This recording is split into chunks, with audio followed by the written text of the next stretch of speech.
was on the morning of June 4, 2003, when a man named Shane Chartres-Abbott walked out of his Melbourne home with his pregnant girlfriend Catherine Price and her father Jerry. As they made it to the front fence, Jerry felt a blow to the back of his head and fell down to the ground while Catherine was forced to her knees. Catherine heard Shane utter a quiet "Oh my God," saw a flash of a handgun, and heard 2 shots. Shane had been executed by 2 bullets, one in his throat and another in his arm, and was lying on the ground drowning in his own blood, dead at the crime scene. The 2 men who had done it sprinted away from the crime scene.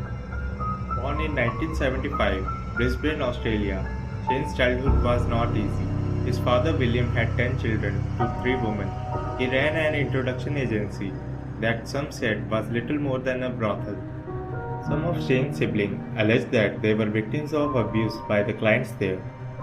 At the age of 14, Shane left home to fend for himself. He was a devout Christian who would regularly read Bible and take himself to church. He moved to Melbourne. The big city changed his church-going ways.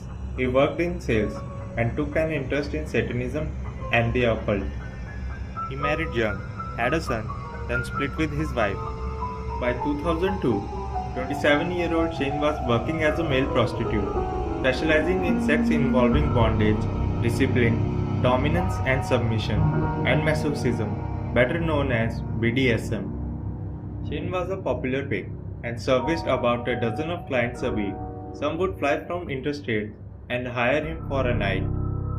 Shane would sell himself to all comers, men and women, for up to $300 an hour or a one-off flat fee of $1,000. In mid-July of 2002, Shane met up with another prostitute, a 30-year-old Thai woman given the pseudonym Penny for legal reasons. Penny hired Shane through his escort agency. They had sex at her home in Richmond on several occasions, and then later moved their hanky-panky to hotels. The sex got kinkier over time. Shane would bind Jenny's wrists and ankles to corner of the bed, then smother her face with a pillow. During one of their sessions, Shane told Penny that he was a 200-year-old vampire who needed blood to survive. On the evening of August 16, 2002, Shane had been summoned to South Yarra Hotel by Penny. Till this day, no one knows what had occurred that night in the hotel room 307. Next day, the hotel manager, having noticed that the pair hadn't checked out, inspected the room and found the woman had been the victim of a heinous crime. Found in the hotel bar, Penny was barely conscious, with blood dripping from her mouth. She had been viciously raped, brutally assaulted, her face was swollen and, the most harrowing part, her tongue had been nearly ripped from her mouth. Penny, who had also worked in sex industry and whom Shane had been with several times, had no memory of the assault. Shane was the last person she recalled seeing that night. It didn't take police long to arrest Shane and swiftly charged him with numerous counts of assault and rape. Penny's blood was found on a jacket at his home, and her phone was in his bag. But Shane claimed to have left Penny in the hotel around 5 a.m. entirely unharmed and speculated that another person must have subsequently attacked her. The back door of the hotel was broken and had no security installed. Shane raised sensational allegations to his lawyer that Penny had warned him there was a target on his back the night of their last encounter. He claimed she said that a group of people planned to use him in a pornographic snuff film, a purported genre in which a person is killed on the camera for perverse pleasure of viewers. No evidence was found to support the claim. Shane believed Penny was a part of high-level conspiracy, a sex ring that included judges, politicians, ranking police officers, and crooks. Shane believed members of this ring had attacked Penny and set him up. The jacket, which was too large for him, and the phone had been planted. Shane told several people in his lead-up to the trial that he was being watched and that he feared for his life, yet he was resolute in his determination to take the stand and assert his version of events. The day Shane was due to give evidence in court was the day he was executed outside his reservoir home. The suspect had become a victim.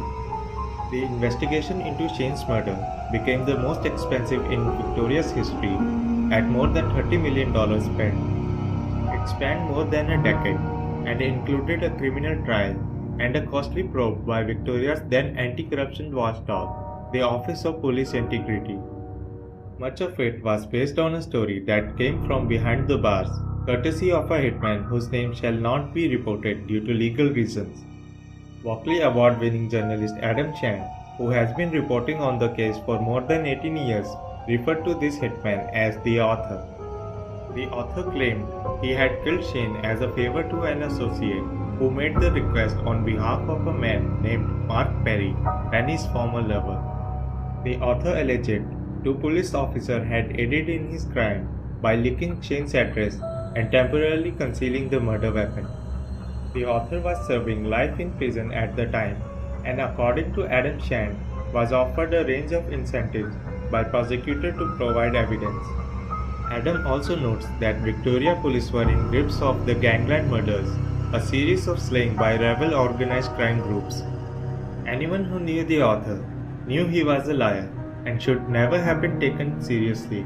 But now there was a chance to find the nexus between gangland war and the corrupt Victoria police. But when tested, author's claims fell apart. No charges were laid against the officers as the result of the corruption probe, and in 2014, a jury acquitted Mark Perry along with two other men the author had implicated in the plot, Warren Shee and Evangelos Gossis, the man jailed for the murder of gangland figure Louis Morin and Louis Cain. Annie's brutal assault remains unpunished, as does Shane's murder. Adam Shane is still hopeful that can be rectified.